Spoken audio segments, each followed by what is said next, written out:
Okay, here's the second interval that the human is going to do as part of the conditioning. If you don't have a safe table to step up onto, then you can still move at a good pace. Bend your elbows 90 degrees like you're running, and then you're just going to touch the balls of your foot to the edge of your table or whatever you're using for your table.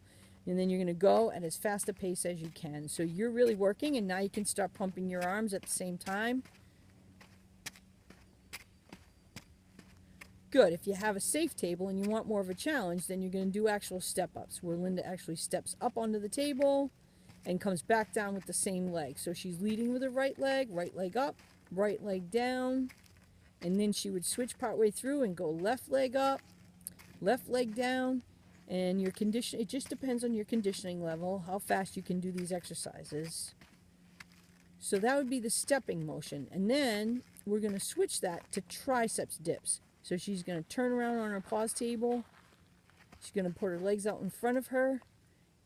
Core is tight, and she's bending her elbows, and she's dropping her body to the ground and bending her elbows as she goes. And then a tougher version of this would be for her to drive her hips up to the ceiling on the way up. So drive up, bend your elbows, go down. Drive up.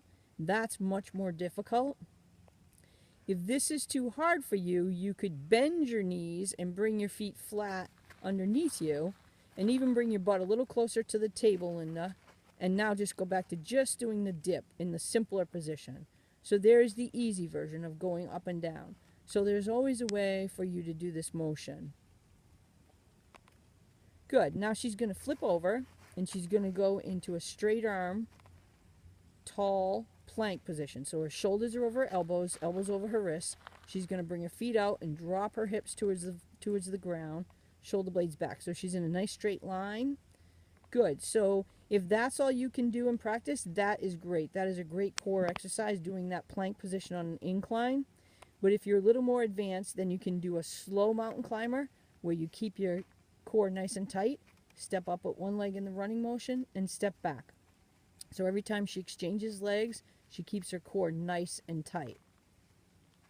And if you're really advanced, then you can do a mountain climber and start running. And a mountain climber in the incline position is easier than when you're doing it flat on the ground. So this is a good way to start working on them. And don't be afraid to move between exercises. If you get tired with the running motion, go back to the walking motion. If you get tired with the walking motion, then go back to just holding the plank position. Good.